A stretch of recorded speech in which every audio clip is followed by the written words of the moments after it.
PDF का form में WhatsApp group में वर्कशीट वाला सेक्शन में और अनाउंसमेंट वाला सेक्शन में दोनों जगह आ जाएगा वीकेंड तक। ठीक है, इस वीकेंड तक हमको बस याद दिलाना है। ठीक है ना, चलो ये पोएम पढ़ते। मैं जन्म लेते जगह में एक ही है, सॉरी यार सॉरी फंबल हो गया। हाँ, है जन्म लेते जगह में एक ही पौधा उन्हें है पालता, रात में उन पर चमकता चांद भी एक सी चांदनी है डालता। सुनो, बहुत अच्छा पोएम है ये। ठीक है ना, इसमें देखो कैरेक्टर स्केच ऑफ कोर्स नहीं होगा क्योंकि ये पोएम है, कहानी नहीं है। कहानी में हम लोग का किरदार होता है, किरदार में कैरेक्टर्स होते हैं स्टोरी में। ये स्टोरी नहीं है, पोएम है। ठीक है, तो वर्ड मीनिंग कोई होगा तो वो लिखेंगे हम लोग, शब्दार्थ। तो बोल क्या रहा है कि हम लोग जन्म लेते एक ही जगह, इस धरती पे ही जन्म लेते, और एक ही पौधा है जो उन सभी पौधों, यहाँ सब पौधों के बारे में बात हो रहा है, उनको एक ही पौधा सबको पालता है। चंद्रमा भी सबको अपनी चांदनी देता है बराबर। चांदनी मतलब जो चंद्रमा का रोशनी होता है वो सब पर एक जैसा ही रोशनी डालता है। ठीक है, ये बोल रहा है मैं उन पर है बरसता। मेघ मतलब मेघ, बादल। ठीक है ना, मेघ उन पर है बरसता एक सा, और जो मेघ है, बादल है, वो भी उन पर एक जैसा बरसता है। ठीक है, एक सी उन पर हवाएं हैं बहती, हवाएं भी उन पर एक ही सी बहती हैं। ठीक है, पर सदा ही यह दिखाता है हमें ढंग उनके एक से होते नहीं। पर देखो, हवा का सबका झोंका एक है, चांदनी एक है, मेघ का बरसना सब पर एक है, लेकिन क्या उनका व्यवहार एक है? नहीं, व्यवहार सबका विभिन्न है, अलग अलग है, भिन्न है, अलग है। छेड़ कर काटा किसी की उंगलियां, फाड़ देता है किसी का वर बसन। जैसे कि कांटा जो है जब उंगली में चुभ जाता है ना, तो किसी को दर्द देता है ना कांटा। वही फूल, आगे लिखा होगा फूल के बारे में कि प्यारी डूबी तितलियां का पर कतर, भौरे का है बेद देता श्याम तन। मतलब भौरे का बेद देता श्याम तन, तन मतलब शरीर, बेद देता मतलब चुभो देता उसमें। भौरा क्या होता है? जो फ्लावर के ऊपर, फूल के ऊपर पॉलिनेशन करने आता है, भवराने आता है। ठीक है, तो वो भौरा को कांटा क्या करता है? उसका तन पे, उसका शरीर पे अपना कांटा चुभो देता है। ठीक है, वैसे ही इंसान किसी की उंगलियों में चुभो देता है, तितलियों के पंख काट देता है कांटा। ठीक है, तो कांटा का ये सारा क्या बता रहा है? गुण क्या है? अवगुण बता रहा है। ठीक है ना, तो कांटा का देखो मतलब जो उसका क्या बोलते हो, उसका व्यवहार है वो विभिन्न है। ठीक है,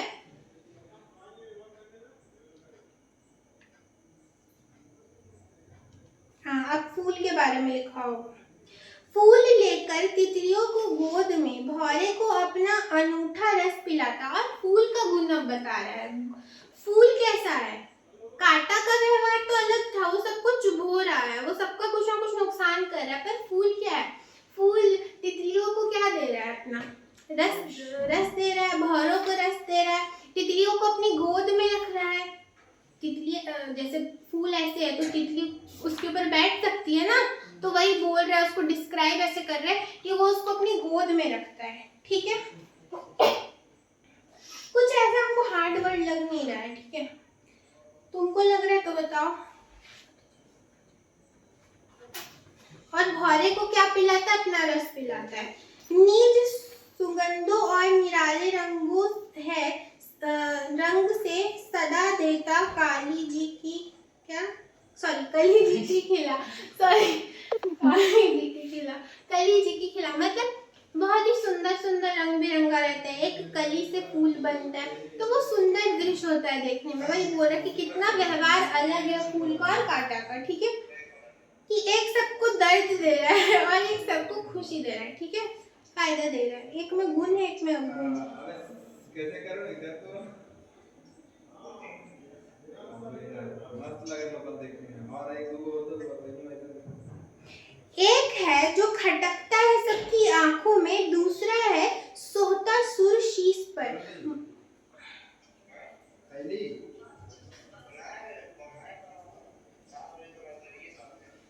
किस तरह कुल की बड़ाई काम दे, जो किसी से हो बड़प्पन बड़प्पन की कसर। मतलब बता रहा है कि एक जो है जो कांटा है, जो सबको क्या कर रहा है, सबकी आंखों में खटकता है ना कांटा, वैसे ही दूसरी तरफ फूल है।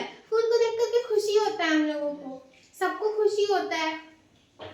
कांटा आंख में चुभता है ना, खटकता है, फूल को देख के खुशी होता है। उसी तरह से बोल रहा है कि एक ही कुल से है वो लोग, कि एक ही फूल में कांटा भी होता है ना, तो वही एक ही कुल से होकर के दो अलग अलग विभिन्न व्यवहार दिखाए। यही बोल रहा है इस पोयम में कि सब पर बरसात सेम हो रहा है, सब पर चांदनी एक ही है, सब पर हवाएं एक जैसी चल रही, पर व्यवहार सबके एक नहीं है, अलग अलग है। ठीक है, तो अगर हम शब्दार्थ में लिखते कुछ हार्ड वर्ड देखते हैं, कुछ बताओ जो हार्ड लगे। दीदी बताओ। ये बोल रहे हैं ना कि आप मतलब कि कितना पेज छोड़ दें? इसीलिए क्वेश्चन आंसर के लिए पता नहीं यार।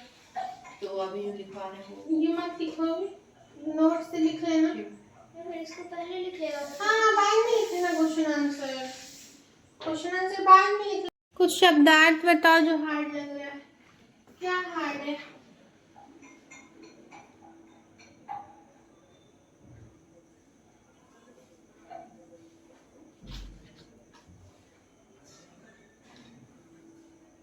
मेघ का मतलब लिख लो बादल।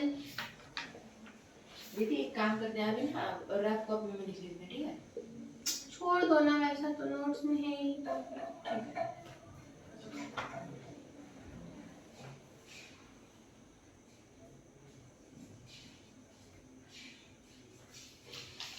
तन का मतलब लिख लो शरीर।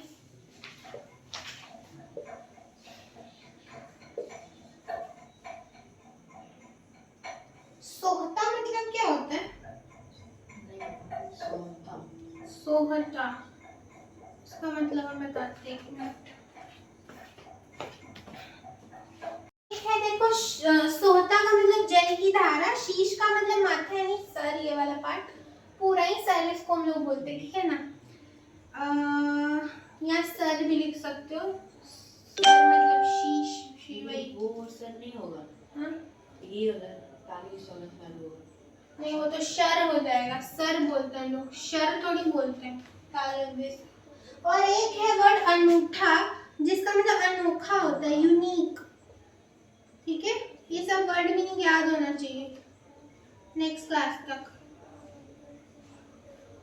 ठीक है, और कोई वर्ड तुमको लग नहीं रहा, तुम लोग को लगेगा तो डाउट सेक्शन में पूछ लेना। ठीक है, चलो, ये सब थोड़े डिफिकल्ट वर्ड है जो हम लिखवा दिए।